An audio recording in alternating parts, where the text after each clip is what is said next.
안녕하세요. 2021년 1회 기출문제 정보처리 기사 필기 데이터베이스 구축을 풀어보도록 하겠습니다. 자, 첫 번째 문제는 많이 나왔던 문제죠. 자, 카디널리티와 차수는 아주 자주 보이는 문제인데 한 번 더 확인해 보도록 하겠습니다. 자, 이제 이렇게 테이블이 있고 우리가 이걸 테이블이라고 부르고 또 릴레이션이라고도 부르죠. 개체라고도 부르고 자, 요거는 오늘 이 이후의 문제도 있으니까 지금 자세히 살펴보고 넘어갈게요. 자, 그리고 이렇게 하나의 테이블에 요런 부분을 사원, 과장, 사장, 부장, 이사 이렇게 영역을 우리가 이걸 도메인이라고 부르죠. 물론 급여 이것도 도메인이라고 볼 수 있고 이거 지역 번호도 도메인이라고 볼 수가 있습니다. 자, 그리고 자, 이런 거를 우리가 열, 속성이라고 부르고요. 또 요 열의 개수를 우리가 디그리라고 부르죠. 차수. 그래서 지금 보시면 얘는 하나, 둘, 셋, 넷, 다섯 개라고 디그리가 5인 걸 알 수 있죠. 자, 그리고 이렇게 요거를 각각을 튜플이라고 부르고 자, 이거의 개수를 우리가 카디널리티, 튜플의 개수라고 볼 수 있습니다. 자, 이렇게 보면 지금 현재 5개가 되겠죠. 자, 원래의 문제대로 돌아와 보겠습니다. 자, 다음 릴레이션의 카디널리티와 차수가 옳게 나타낸 것은 자, 얘는 튜플의 개수죠. 하나, 둘, 셋, 4개가 될 거고 그리고 차수는 자, 속성의 개수죠. 자, 6개가 될 겁니다. 그래서 답은 4와 6이 되겠네요. 자, 이후에 똑같은 문제가 한 번 더 나오니까 자, 다시 확인해 보도록 하죠. 자, 다음 문제 보겠습니다. 42번 데이터베이스 성능에 많은 영향을 주는 DBMS의 구성 요소로 테이블과 클러스터에 연관되어 독립적인 저장 공간을 보유하며 자, 이게 뭐 포인트긴 한데 뭐 어렵진 않습니다. 데이터베이스 저장된 자료를 더욱 빠르게 조회하기 위해 사용되는 것은 하고 보고 있죠. 자, 인덱스, 트랜잭션, 역정규와 트리거 4개가 다 중요합니다. 자, 한 번씩 볼게요. 자, 인덱스는 이런 거예요. 인덱스 같은 경우 여러분들 두꺼운 전구 소적책 보면 그 뒤에 인덱스 부분이 있죠. 그래서 뭐 지금 트랜잭션을 찾고 싶다. 그럼 트랜잭션 나와 있는 교재에 페이지 수가 이렇게 나와 있는 거 전공책 보면 다 보실 수 있으실 거예요. 그렇게 인덱스가 적혀 있는 또 다른 저장 공간이 필요하면서 빠르게 조회하게 도와주는 게 바로 인덱스. 우리 책에도 있는. 자, 그래서 그걸 만약에 간단하게 그림으로 본다면 이런 거겠죠. 만약에 제가 카드 중에서 하트 10을 찾고 싶다. 그럼 이 중에서 하트를 찾았어요. 그럼 10을 찾고 싶으면 이렇게 찾아나가면 찾을 수가 있겠죠. 자, 하트 10을 찾았네요. 자, 이게 바로 인덱스죠. 자, 그럼 데이터베이스에서 인덱스는 어떻게 돼 있을까요? 자, 지금 보시면 이렇게 지금 데이터가 뭐 몇 개 안 되지만 보여드리려고 지금 전공별로 이렇게 분류가 되어 있다고 가정을 한다면 지금 인덱스는 어떤 역할을 하냐면 지금 생물학은 여기서부터 찾아봐. 컴퓨터공학은 여기서부터 찾아봐. 전자공학 그리고 뭐 경제, 역사, 작곡, 물리 이렇게 해서 좀 더 빠르게 찾게 해주는 역할을 우리가 인덱스라고 합니다. 자, 이거는 우리가 일상성에서 볼 수 있는 용어이기도 하죠. 그래서 특징이 뭐예요? 빠르게 찾아주나 그리고 어떤 단점이 있다. 공간을 차지한다. 여러분들 저기 전공책에도 보시면 공간 차지죠. 인덱스가. 자, 이게 바로 인덱스고요. 자, 두 번째 나왔던 트랜잭션은 제가 많이 보여드렸던 화면이죠. 트랜잭션의 개념은 뭐예요? 데이터베이스 상태를 변환시키는 거예요. 내가 지금 돈을 주고 티켓을 샀어요. 그러면 티켓 재고가 100장이었다가 지금 2장을 샀으니까 어떻게 되겠어요? 98장이 되겠죠? 데이터베이스가 변화가 일어났습니다. 요 단위가 바로 트랜잭션이었죠. 자, 그 다음에 정규화, 반정규화는 둘 다 많이 나오죠. 자, 정규화는 어떤 거예요? 중복을 최소화하게 데이터를 구조하는 프로세스. 그래서 정규화는 진짜 뭐 1NF부터 요새는 뭐 BCNF까지 다 나오죠. 자, 그리고 왜 굳이 정규화를 하느냐? 그렇게 중복을 최소화하려고 하는 것보다 빠른 게 더 중요하다. 이게 바로 반정규화의 개념이죠. 중복을 허용하는 게 바로 반정규화입니다. 자, 그래서 정규화를 하게 되면 중복된 데이터가 없으니까 일관성이 향상되고 그 다음에 하지만 문제는 뭐가 되겠어요? 내가 어떤 데이터를 알려면 중복을 다 제거했으니까 여러 개의 테이블을 조인해야 되겠죠. 그래서 비용과 시간이 증가되는 단점이 있습니다. 반정규화는요. 왜 비용, 시간을 빠르게 하기 위해서 그냥 중복을 허용하는 거죠. 이게 바로 반정규화였죠. 두 가지 개념을 다 알고 계셔야 합니다. 자, 그다음에 트리거는 뭐예요? DML. DML이 Insert, Update, Delete죠. 자, 트리거는 총알을 빡 잡아당기는 거죠. 그래서 만약에 무결성 조건을 일어날 때마다 바로 검증하는 게 바로 트리거죠. 이를테면 업데이트로 내가 뚱이의 급여를 마이너스 20이라고 한다면 급여는 마이너스 20이 될 수 없죠. 자, 그럼 바로 총알을 날려서 확인을 해보고 잘못 입력하셨습니다. 바로 알려주는 게 바로 트리거죠. 자, 다시 문제로 돌아가 보겠습니다. 그러면 이제 답이 금방 보이시죠? 독립적인 저장 공간, 빠르게 조회. 자, 이것만 봐도 답이 뭔지 알 수 있습니다. 나머지도 아주 중요해요. 자, 이 나머지 개념도 정확하게 알아두셔야 될 것 같아요. 자, 다음 문제 보겠습니다. 데이터베이스 설계 단계 중 저장 레코드 양식 설계, 레코드 집중의 분석 및 설계, 접근 경로 설계와 관계되는 것은 이렇게 나오면 이걸 어떻게 외워야 될지도 모르고 이해도 안 되고 그러시죠? 자, 제가 보여드리는 그림을 차근히 보시겠습니다. 일단 설계를 한다면 이제 첫 번째 뭐를 하냐면 뭘 원하십니까? 일단 요구 조건을 분석해야 되겠죠. 그래서 뭐를 하냐면 개념적 설계를 해요. 자, 이거는 이제 추상적 개념으로 표현하고 이제 시험 문제도 많이 나오죠. ER 다이어그램을 작성하는 건데 한마디로 얘기하면 인간이 이해하기 위한 설계를 하는 거예요. 자, 그 다음에는 논리적 설계를 하죠. 논리적 설계를 해서 RDB 경우 테이블을 설계하는 단계죠. 그래서 테이블 2차원 테이블로 어떻게 만들겠다. 자, 이거는 바로 우리가 알고 있는 PC가 컴퓨터가 이해하는 단계입니다. 자, 그 다음에 이걸 가지고 뭐를 해요? 물리적 설계를 하는 거죠. 그래서 물리적 구조로 데이터로 변환, 저장, 접근 경로 이런 걸 설계하는 게 바로 물리적 설계고요. 자, 그 다음에 이게 끝나면 구현을 하는 겁니다. 그래서 개념, 논리, 물리적 설계가 들어가고 이제 이런 것들이 들어가게 되는 거죠. 자, 요 그림은 제가 많이 보여드렸죠. 그 문제도 다양하게 나오고 있습니다. 자, 그래서 이제 여기서 실제로 우리가 create table이라는 명령어를 이용해서 이제 DB를 만드는 거죠. create DB부터 시작하겠죠. 자, 다시 볼게요. 데이터베이스 설계 단계 중 저장, 레코드 양식 설계, 집중의 분석 및 설계, 접근 경로 설계화하는 거는 무슨 설계였었어요? 물리적 설계가 되는 거죠. 아까 제가 드렸던 그림을 차분히 한 번 더 보시고 그 그림을 머릿속에 잘 집어넣으시면 될 것 같아요. 자, 그 다음 문제 44번 보겠습니다. 시스템 카탈로그에 대한 설명으로 틀린 것은? 시스템 카탈로그에 대한 문제가 많이 나오지만 이 중에서 지금 여러분들이 보신 44번 문제가 가장 많이 나와요. 자, 이 시스템 카탈로그 문제를 보기 전에 이제 얘가 뭔지를 한번 보여드릴게요. 그 문제에서 헷갈리실 필요가 없는 게 요 두 가지 용어는 같다고 보시면 됩니다. 가끔은 시스템 카탈로그라고도 하고 데이터 딕셔너리라고도 해요. 두 개가 같아요. 그래서 요 두 개를 혼용하실 필요가 없습니다. 결국 같은 거예요.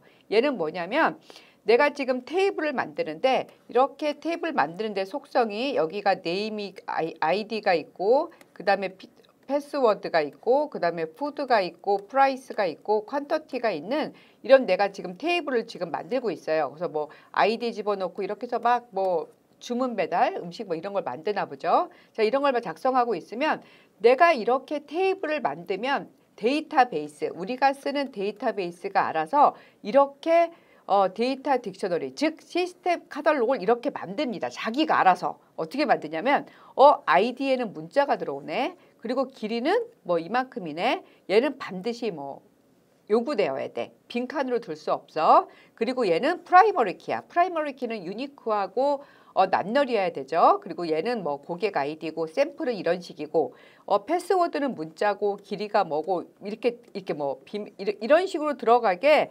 자기가 이렇게 테이블이 만들면 이 테이블에 대한 어떤 것들을 자기가 다 이렇게 써놔요. 누가요? 데이터베이스가 알아서 써놓습니다. 이게 바로 데이터 딕셔너리예요. 그래서 뭐 예를 들자면 그런 거죠. 무슨 카페에서 내가 글을 읽으려면 당신은 아직 등급이 안 되어서 못 읽어요. 이런 서름 다 당해보셨죠? 그럼 내가 이 카페에서 몇 등급인가 이런 것도 다 데이터 딕셔너리에 써 있는 내용입니다. 자, 시스템 카탈로그 누가 만들어요? 데이터베이스가 자동적으로 만들어져요. 우린 이거 신경 쓸 필요가 없어요. 자, 우리가 DML, DCL, 우린 DDL만 하는 겁니다. 셀렉트 문장만. 자, 시스템 카탈로그에 대한 설명으로, 즉 데이터 딕셔너리에 대한 설명으로 틀린 것은 이게 가장 많이 나옵니다. 이건 누가 관리해요? 데이터베이스가 알아서 하는 거예요. 그래서 답은 1번이에요. 갱신은 무결성 유지를 위해서 사용자가 직접 갱신이 아니라 누가 한다? 데이터베이스가 알아서 자동으로 해줍니다. 자, 나중에 이걸 보시면 자, 요거는 아주 그냥 일반적인 내용을 설명하고 있습니다. 스스로 생성하고 유지합니다. DBMS가 특별한 테이블 집합체입니다. 이거는 우리가 사용자는 그럼 어떻게 하느냐? 데이터 딕셔너리를 우리가 검색해서 셀렉터 문장으로 다 봐서 확인할 수가 있어요. 뭐 어떤 사용자는 어떤 등급이다 이런 거를 딕셔너리에 다 기록되어 있는 걸 DBA는 들어가서 확인해 볼 수 있습니다. 자, 다음 문제 보실게요. 정규화를 거치지 않아 발생하게 되는 이상 현상의 종류에 대한 설명으로 옳지 않은 것은 자, 여기에 문제가 이렇게 나와 있죠. 삭제 이상, 삽입 이상, 갱신 이상, 종속 이상 이렇게 돼 있네요. 자, 요거는 제가 많이 보여드렸으니까 지난번 기출문제에서도 제가 번복되었던 거니까 이것도 간단하게만 짚고 넘어가 보도록 하겠습니다. 자, 이게 갱신 이상은 이거였죠. 이렇게 네트워크 과목이 이렇게 되어 있으면 오로 바꾼다면 얘를 오로 바꿔도 얘는 그대로 15가 되면 문제가 되겠죠. 자, 이런 게 갱신 이상. 뚱이가 수강을 취소한다면 요 뚱이가 파이썬을 신청했는데 얘가 취소하게 되면 어떻게 돼요? 요 뚱이라는 존재 자체가 없어지죠. 이게 바로 삭제 이상. 자, 그 다음에 새로운 과목을 개설했으나 신청한 학생이 없으면 얘 들어가지도 않겠죠. 얘는 프라이머리 키가 되니까. 자, 이런 게 바로 삽입 이상이 되겠죠. 자, 이렇게 이상은 3개가 있습니다. 아노말리는 갱신, 삭제, 삽입. 뭐예요? DML에 3가지가 있는 거죠. 자, 그래서 말 그대로고요. 뭐 따로 기억하실 거 없습니다. 그래서 이상현상은 이것만 보고도 알 수 있겠죠. 삭제, 삽입, 갱신 3개밖에 없어요. 답은 4번입니다. 자, 이것도 계속 번복되는 문제죠. 자, 다음과 같은 트랜잭션의 특성은 자, 이것도 계속 나오는 문제예요. 시스템이 가지고 있는 고정 요소는 트랜잭션의 수행 전과 수행 완료 후의 상태와 같아야 한다. 자, 이건 뭐 개념을 잘 몰라도 요 예제만 보고도 약간 추측이 가능할 것 같은데 그래도 저희는 공부하는 입장이니까 한번 보죠. 자, 이게 격리성은 이런 거예요. 지금 기차표를 예매하고 있는데 얘가 여기서 6개를 예매하려고 진행하고 있습니다. 근데 와서 8명 이 사람이 지금 10개를 이렇게 지금 예매를 시도하고 있어요. 그러면 누구한테 지금 4개가 겹쳐져 있죠? 이 부분은 그럼 지금 누구한테 팔아야 될까요? 두 사람들 다 팔면 큰일 나잖아요. 그죠?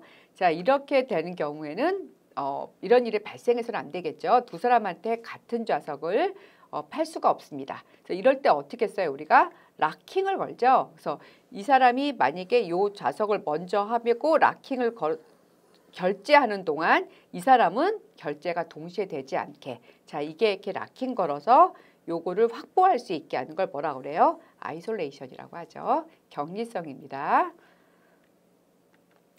자, 그리고 일관성은 뭐예요? 이제 이런 거죠. 지금 남자분은 통장에 30원이 있고 여자분은 5만 원이 있네요. 그래서 지금 현재 두 사람의 합은 5만 30원이 있는 거죠.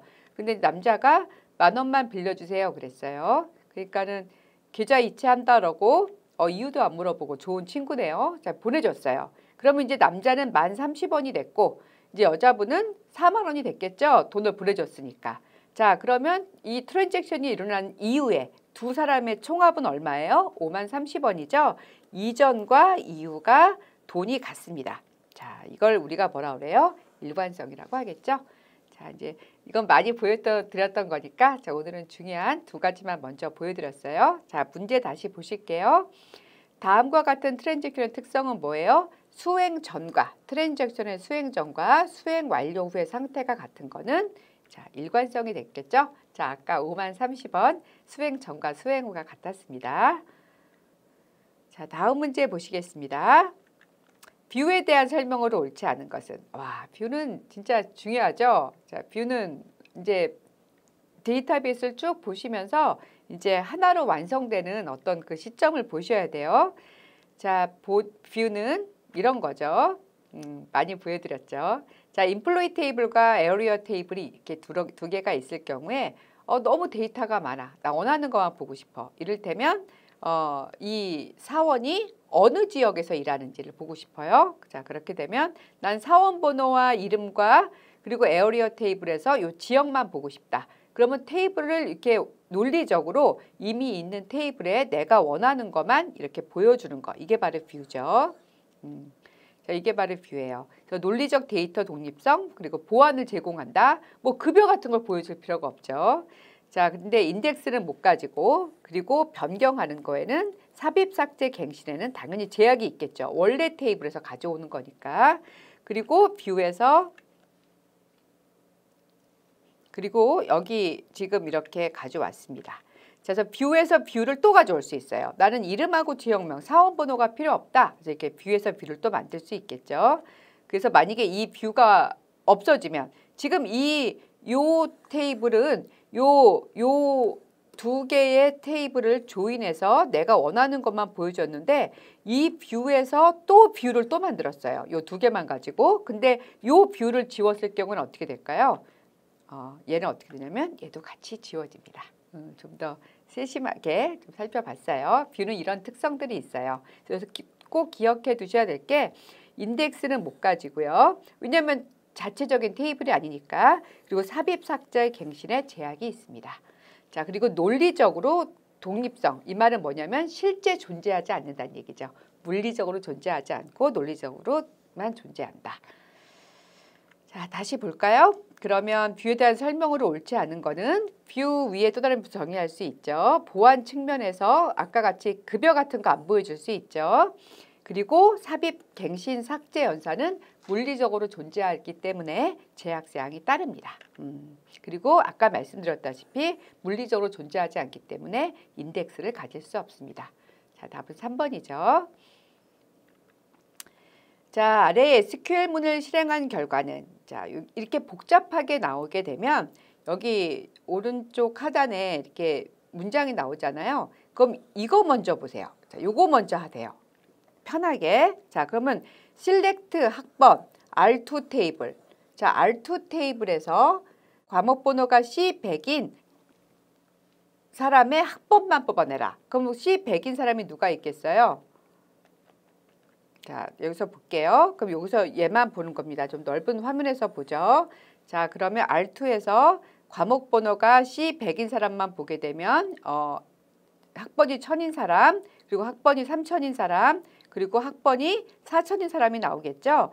자, 그렇게 되면 요거를 학번만 뽑았으니까 어떻게 되겠어요? 요거를 바꾸게 되면 1000, 3000, 4000만 뽑을 수 있겠죠. 자, 그러면 1000, 3000, 4000이 이렇게 바꿀 수 있겠죠? 자, 이는 5화의 의미죠. 자, 그럼 R1 테이블에서 1000, 3000, 4000인 사람의 이름을 뽑아라. 그러면 1000인 사람, 그럼 홍길동 나왔죠. 3000인 사람, 강남길 나왔죠. 4000인 사람, 오말자 나왔죠. 자, 그럼 누가 나오겠어요? 홍길동, 강남길, 오말자가 나왔네요. 자, 그러면 답은 2번이 되겠네요. 자, 길어도 하나하나 요거 먼저 해서 올려놓고 다시 한 문장 만들고 이렇게 하시면 요 정도 수준이 제일 어려운 문제니까 자, 누구나 다 하실 수 있습니다. 자, 다음 조건을 만족하는 릴레이션의 수평적 부분 집합으로 구성하며 연산자의 기호는 시그마를 사용하는 관계대수 연산은. 자, 요거는 우리가 알고 있는 SQL하고 좀 헷갈릴 수 있는데 그래서 한번 중요한 거 먼저 보죠. 관계대수 연산에서 속성값을 수출하는 걸 우리가 프로젝트라고 하는데 지금 이제 파이 학번 이름 학생 테이블에서 학번과 이름을 뽑아라. 그럼 이렇게 뽑는 거죠. SQL 문제에서 셀렉트 같죠? 자, 여기서 이게 바로 프로젝트입니다. 자, 이게 바로 수직이에요. 자, 문제에서 수평을 물어봤죠. 지금 선택 조건을 만족하는 튜플의 부분 집합. 그래서 만약에 시그마로 표시하고 학생 테이블에서 학과가 컴공인 사람을 찾아라. 자, 그럼 누가 되겠어요? 스폰지밥하고 다람이가 나오겠죠? 이렇게 수평이 나오는 게 바로 select 문장입니다. 자, 이게 답이겠네요. 자, 그다음에 또 하나가 이제 중요한 게 조인이 있죠. 자, 이거는 제가 다른 데서 많이 보여드렸기 때문에 여기서는 넘어가겠습니다. 자, 이거 말고 관계에 대해서 또 기억해 둘 게 디비전이 있어요. 자, 디비전은 좀 구현이 상식적이지 않기 때문에 제가 다른 데서 많이 설명했으니까 그거 한 번 더 꼭 봐두세요. 자, 요 네 개는 기억해 두시면 좋을 것 같습니다. 자, 기호는 이렇죠? 자, 원래 문제대로 돌아가 보면 수평을 물어보고 있어요. 수평을 물어보고 시그마를 연산을 하는 거는 관계 대수 연산은 실렉트죠. 하지만 SQL 문제에서 실렉트는 수직입니다. 자, 이게 오늘 이 강좌 시작부터 41번에서 제가 이후에 이 내용이 한 번 더 나옵니다 했던 바로 그 문제네요. 41번에서 제가 튜플 그리고 속성 그리고 릴레이션 도메인을 말씀드렸었죠. 자, 그 내용 갖고 이 문제도 풀어보겠습니다. 관계 데이터 모델에서 릴레이션에 관한 설명으로 옳은 것은 릴레이션이 바로 테이블이죠. 자, 그래서 자, 이게 바로 릴레이션이고요. 릴레이션이고 자, 이게 바로 요렇게 바로 도메인이라고 말씀드렸죠. 그럼 뭐 우리 회사 직급엔 이런 것들이 있다. 뭐 급여는 100부터 300까지다. 자, 이런 게 바로 도메인이죠. 답은 도메인은 하나의 속성이 가질 수 있는 타입의 모든 값의 집합으로 각 속성의 도메인은 원자값을 갖는다. 자, 이게 바로 도메인이 옳은 건데 옳지 않은 것도 한번 볼게요. 자, 1번부터 볼게요. 릴레이션의 각 행을 뭐라 그러죠? 각 행을 스키마가 아니고 튜플이라고 하죠. 그래서 각 행을 튜플이라고 합니다. 자, 2번은 릴레이션의 각 열을 튜플이 아니라 뭐라고 해요? 자, 속성, 애트리뷰트라고 하죠. 자, 3번은 그렇고요. 4번은 한 개의 릴레이션의 논리적인 구조를 정의한 것으로 릴레이션의 이름과 릴레이션에 포함된 속성들의 집합은 우리가 릴레이션 스키마라고 합니다. 자, 그래서 중요한 건 1번, 2번, 3번은 계속 반복돼서 나오니까 네, 좀 주의 깊게 보세요. 자, 다음 문제 볼게요. 자, 스키마가 나왔네요. 다음에서 설명하는 스키마는 쉐마라고도 부릅니다. 데이터베이스 전체를 정의한 것으로 개체, 관계, 제약 조건, 접근 권한, 무결성, 규칙 등을 명사한 것은 다음 중 무슨 스키마냐? 자, 그러면 스키마에 대해서 전체적으로 한번 볼까요? 자, 외부 스키마. 외부 스키마가 뷰 레벨이에요. 우리가 실제로 어플리케이션에서 우리의 눈에 보여주는 거. 자, 그 다음에 개념 스키마가 있고요. 로지컬 레벨이 있고 그 다음에 내부 스키마가 있습니다. 자, 이게 바로 데이터베이스가 되겠죠. 잘 와닿지 않으면 자, 이런 거예요. 자, 실제 데이터베이스가 있고 여기 내부 스키마가 있죠. 자, 개념 스키마에서 이제 스튜던트 테이블도 만들고 코스도 만들고 그레이드도 이제 수강 신청을 해서 성적까지 내는 자, 이런 것들이 다 개념 스키마에서 하는 거예요. 그럼 이런 식으로 테이블이 생기겠죠. 자, 테이블이 생겼어요. 이제 시험을 보고 성적을 냈습니다. 자, 이렇게 돼서 그러면 외부 스키마에서 어떻게 하냐면 일단 교수님은 성적을 입력을 해야 되겠죠. 이제 학생들에게. 그러면 이제 이를테면 외부인도 학교 홈페이지에 들어올 수가 있죠. 그럼 외부인한테 굳이 성적을 보여줄 필요는 없잖아요. 또 학생이 들어갈 때는 또 성적을 보여줘야 되겠죠. 자, 이렇게 각각의 교수님은 성적을 입력할 수 있게, 학생은 성적을 확인할 수 있게, 뭐 외부인은 학교에 대한 뭐 전반적인 걸 보겠죠. 그 각각의 사람에게 필요한 것만 보여주는 게 바로 외부 스키마고요. 자, 개념 스키마에서 이렇게 테이블들을 만들고 이제 구성을 합니다. 자, 이게 바로 내부 스키마, 개념 스키마, 외부 스키마. 외부 스키마를 쉽게 생각하시면 이제 뷰가 되겠죠. 자, 전체를 정의한 것으로 개체, 관계, 직권, 접근 권한, 무결성 규칙, 뭐 constraint 이런 건 다 DD에서 주죠. 자, 이렇게 주는 거는 뭐였어요? 개념 스키마였습니다. 자, 요 세 개는 각각을 잘 눈으로 봐두세요. 자, 다음 문제예요. 3NF에서 BCNF가 되기 위한 조건은? 자, 최근 들어 BCNF 문제가 많이 출제되고 있습니다. 이게 사실은 정규화를 이렇게 간단하게 설명드릴 수는 없는데 이제 정보처리기사 문제에서 문제를 풀 때 어떻게 하면 가장 이해가 쉽게 될까 하고 제가 이렇게 좀 정리를 한 거니까 요거대로 이해하시면 될 것 같아요. 자, 요것들이 다 중요한데 오늘은 52번에 좀 충실해 보도록 하겠습니다. 자, BCNF는 뭐였어요?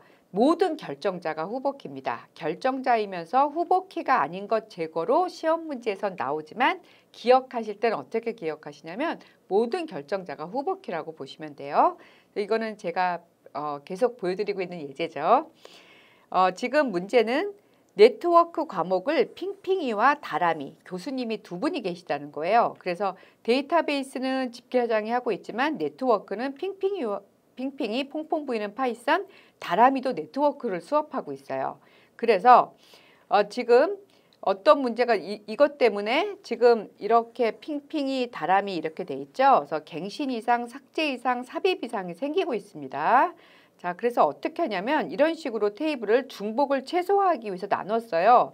그래서 1DB에서 이렇게 학번 과목과 과목 교수를 이렇게 나눴는데 문제가 뭐냐면 이렇게 했더니 3NF가 됐는데 문제가 뭐예요? 지금 과목 얘가 프라이머리 키인데 지금 유니크하지 않죠. 우리가 프라이머리 키는 유니크해야 되는데 지금 똑같잖아요. 이거가 네트워크 과목에서 나올 수가 없잖아요. 자, 이렇게 제약 조건 중 유니크의 위배가 됩니다. 이걸 어떻게 해결을 해요?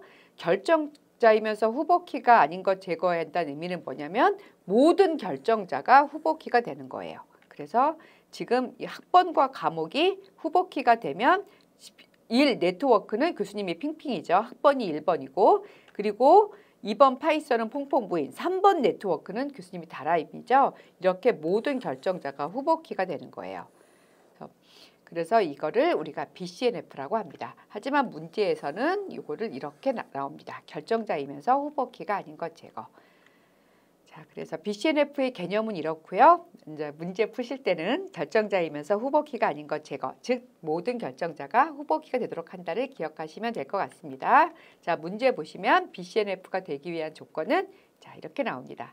자, 내용은 어려운데 문제는 좀 허무하기도 해요. 자, BCNF 많이 보이니까 꼭 기억해 두시고요. 자, 요거 나머지 다른 것들은 제가 다른 문제에서 충분히 풀이를 해드리고 있습니다.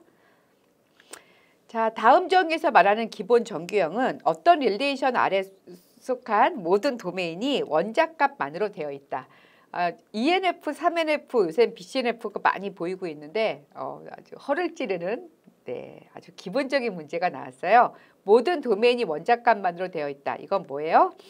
원자값만 되어 있는 건 바로 1NF, 제일 정규형이죠. 그래서 스폰지밥이 선택한 과목이 데이터베이스, 네트워크 이렇게 두 개가 되어 있는 게 아니라 원자값만으로 구성을 하기 위해서 1NF 정규형을 거치면 스폰지밥이 데이터베이스 네트워크에서 하나하나 원자값만으로 모든 도메인이 원자값만으로 구성되어 있는 정규형은 1NF입니다. 그죠? 자, 다시 보게 되면 모든 어떤 릴레이션 아래 속한 모든 도메인이 원자값만으로 되어 있는 건 바로 1정규형입니다. 자, 다음 문제 볼게요. 회원 테이블 생성 후 주소 필드가 누락되어 이를 추가하려고 한다. 이에 적합한 SQL 명령어는 자, 얘는 이런 애는 존재하지 않고요. 자, 그 다음에 얘도 요 두 개만 많이 눈에 익으실 것 같은데 추가한다고 하니까 딜릿은 또 삭제죠. 자, 쉽게 볼 수 있겠지만 그래도 짚고 넘어가겠습니다. 그리고 크게 차이가 얘는 DML이고 얘는 DDL이에요. 두 개의 차이는 뭐예요? 얘는 오토 커밋이죠. 자동으로 저장이 되고 그리고 얘는 커밋과 롤백을 통해서 실행과 취소를 한 번 더 결정할 수가 있죠. 자, DDL 명령어 중에서 알터 테이블은 어떤 거예요? 수정할 때 사용하는 게 바로 알터 테이블이죠. 그래서 만약에 알터 테이블 dpt add 그러면 내가 dpt 테이블에 add 하겠다. cname을 add 하겠고 얘는 varchar2가 들어간다. 그럼 이렇게 cname이라는 컬럼을 추가하겠다는 얘기죠. 그 다음에 제약 조건도 추가할 수 있죠. dpt 테이블에 dname을 내가 유니크하게 하겠다. 하고 이렇게 만들면 얘가 유니크가 됩니다. 그래서 만약에 이걸 인사부라고 바꾼다고 한다면 에러가 생기겠죠. 왜냐하면 유니크하지 않으니까. 자, 이렇게 테이블에 정의된 내용을 수정할 때 사용하는 게 바로 알터 테이블이죠. 자, 이런 식으로 또 모디파이 할 수도 있어요. 컬럼을 수정해서 지금 cname을 내가 이렇게 cname을 줬는데 이게 빠졌네요. 이렇게 시네임에 있는데 만약에 아까 20을 줘서 아주 긴 글씨가 나왔는데 3을 주면 이제 긴 글씨가 못 들어가게 되는 거겠죠. 자, 마찬가지로 DEPT에서 컬럼도 삭제할 수가 있습니다. 드롭을 쓰게 되면 자, 삭제할 수가 있어요. 그래서 뷰는 기억해 두실게. 뷰는 알터 무늬로 알터로 변경이 불가능해요. 이거는 참고를 알아두세요. 그럼 뷰는 어떻게 되는 거예요? 물리적으로 존재하지 않고 기존에 있는 테이블 중에서 내가 보고 싶은 것만 논리적으로 보는 거잖아요. 그럼 뷰는 내가 바꾸고 싶을 때 어떻게 바꿔요? 드롭 뷰 해서 지운 다음에 크리에이트 뷰에서 다시 만드셔야 돼요. 알터를 바꿀 수가 없습니다. 테이블만 수정이 가능해요. 참고를 알아두시라고요. 자, 다시 문제로 올게요. 테이블 생성 후 추가하려고 할 때 어떻게 해요? 알터 테이블, add column에서 하시면 되죠. 자, 답은 3번입니다. 자, 다음 문제 보실게요. SQL에서 스키마, 쉐마, 도메인, 테이블 뷰, 인덱스를 정의하거나 변경 또는 삭제할 때 쓰는 거. 사용하는 언어는 무엇이에요?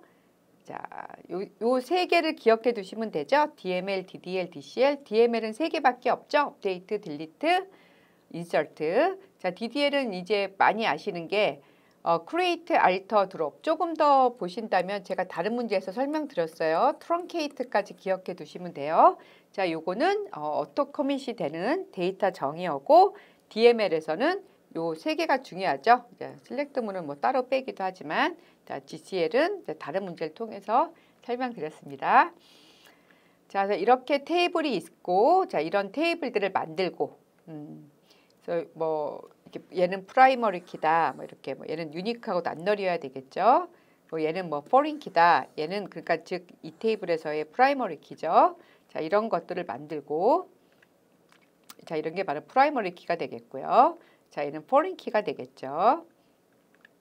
그래서 이렇게 create 테이블로 이렇게 만들고 DEPT 테이블이다, DEPT NO다, DName은 뭐 바차투 14다, 길이가 뭐다, LOC는 이거다.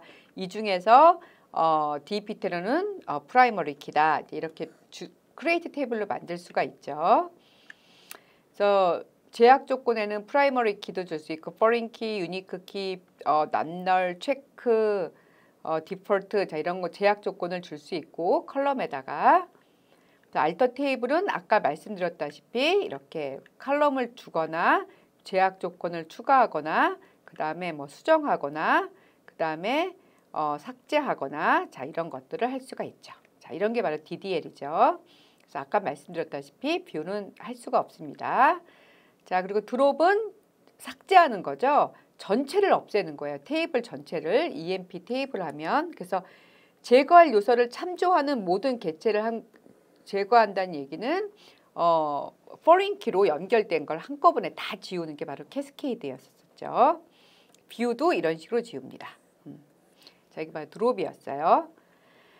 자 그래서 다시 문제로 돌아가 보면 이렇게 도메인 테이블 뷰 인덱스를 정의하거나 변경 또는 삭제할 때 쓰는 거는 바로 create로 만들고 알터로 변경하고 드롭이나 그리고 트렁케이트로 삭제를 합니다.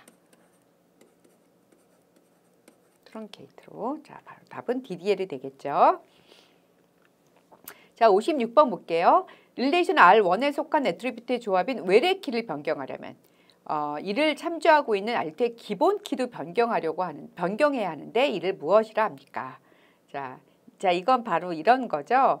자, 무결성에는 이제 무결성을 한번 쭉 볼게요. 데이터가 정확, 즉 결점이 없어야 된다는 얘기예요. 그래서 개체 무결성은 뭐냐면 자, 프라이머리 키는 유니크하고 낱널이어야 되죠. 당연히. 자, 제가 항상 예를 들죠. 우리 주민번호 어떻게 돼요? 아무도 없는 사람 없죠. 낱널이에요. 같은 사람 없죠. 유니크해요. 그래서 우리나라에서는 DB에서는 저희 하나의 국민의 프라이머리 키가 주민번호가 되죠. 요즘은 핸드폰 번호도 되네요.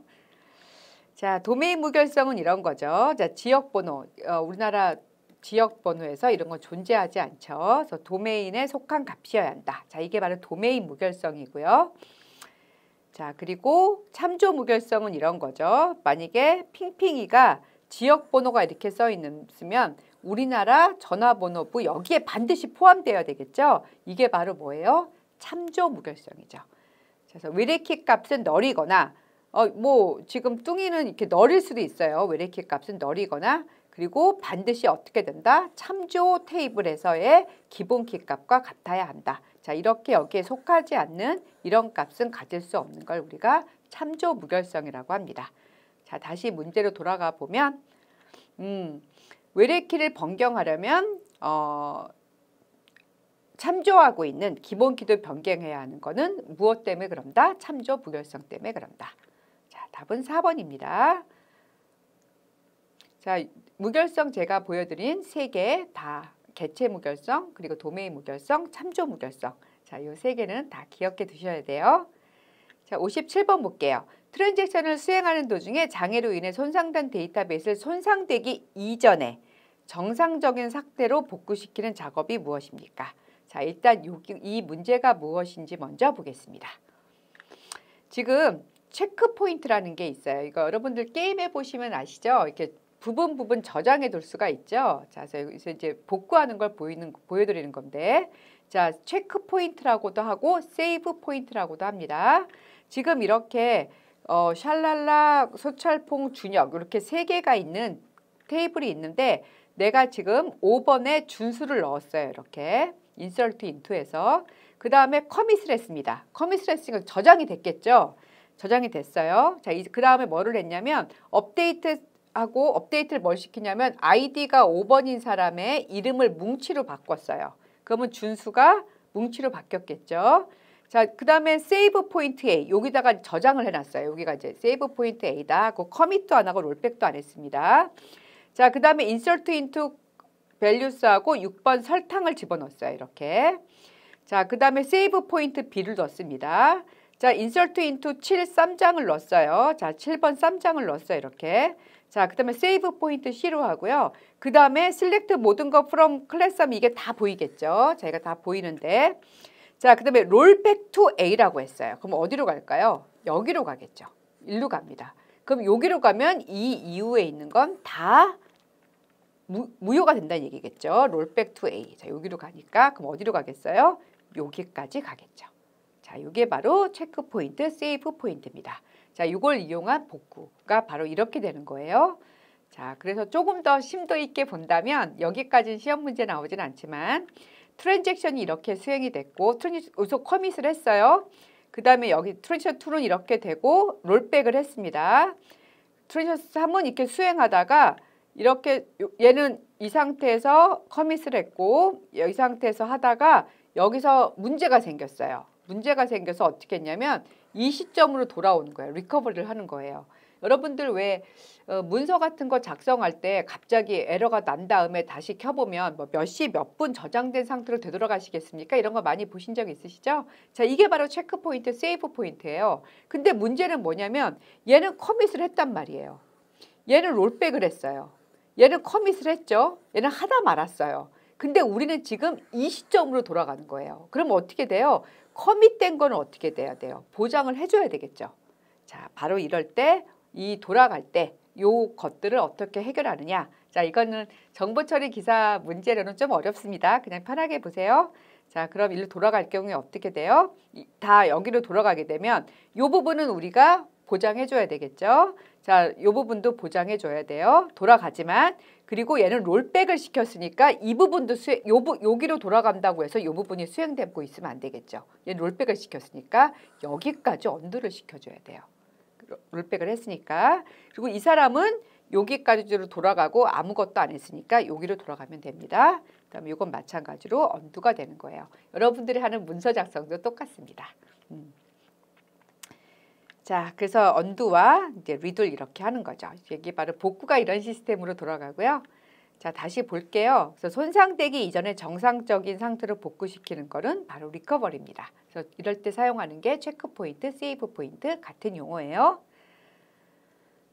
자, ER 다이어그램의 표기법으로 옳지 않은 것은 자, 논리적 설계에서 하는 거죠. 자, 이거는 제가 많이 보여드렸던 거죠. 셰프, 소비자, 음식. 그래서 셰프가 음식을 요리하고 음식의 종류와 가격이 있고 이제 소비자가 음식을 사죠. 자, 이런 게 있을 때 개체는 셰프, 소비자, 음식이 되는 거고 속성은 음식 테이블에서 종류와 가격이 있겠죠. 자, 관계는 요리한다와 산다가 있을 거예요. 자, 표시는 어떻게 해요? 사각형, 타원형, 그리고 마름모로 되죠. 자, 표기법으로 옳지 않은 것은 개체는 사각형, 속성은 타원 맞죠? 자, 관계는 삼각형이 아니고 뭐예요? 마름모죠. 그리고 속성을 연결하는 건 선입니다. 자, 다음 문제 볼게요. 병행 제어의 로킹 단위에 관한 설명으로 옳지 않은 것. 제가 아까 문제 풀 때 트랜잭션에서 그 격리성, 아이솔레이션 설명할 때 그 기차표 좌석을 동시에 하는 것에 대해서 말씀을 드렸었죠. 자, 로킹은 계속 나오고 있죠. 자, 제가 이걸 같은 거로 다시 같은 문제가 계속 반복됩니다. 그때 보여드렸던 거였죠. 병행 제어에서 어떻게 해요? 지금 이 사람이 저기 쇼핑을 왔는데 다른 사람 쇼핑 못하게 다 닫아버리면, 락킹해버리면 어떻게 되겠어요? 너무 그 데이터베이스의 활용도가 너무 낮아지겠죠. 자, 이제 신발을 샀어요. 로킹 단위가 크면 제어는 간단하지만 병행성은 감소. 다른 사람이 못합니다. 백화점 전체 다 닫아버렸으니까. 자, 어떻게 하면 돼요? 이 사람이 구두를 사러 왔어요. 그럼 구두만 락킹을 거는 거죠. 다른 사람들이 못 사게. 그리고 이 사람이 양말을 사러 왔어요. 그럼 양말만 락킹을 거는 거죠. 자, 이렇게 되면 다른 사람들은 병행성이 증가가 되겠죠. 로킹 단위가 작으면 제어는 복잡하지만 병행성은 증가합니다. 자, 옳지 않은 거 문제 볼까요? 로킹 단위가 작아지면 병행성 수준이 높아지죠. 로킹이 작아지면 구두만 사면 구두만 락킹을 거니까 다른 사람들은 다른 걸 살 수 있겠죠. 자, 마지막 문제예요. 다음과 같은 결과를 만들어내는 SQL문은 뭘까요? 여기 보시면 공급자명에서 신자가 들어가는 게 다 들어갔네요. 여기 신. 여기 뒤에도 들어가고 앞에도 들어가고 앞뒤로 다 들어가죠. 자, 이럴 때는 어떻게 들어가요? 자, 이렇게 %를 앞뒤로 붙여주면 되겠죠. 자, 여기까지 1회 기출문제를 풀이를 마치겠습니다. 네, 고생 많으셨습니다.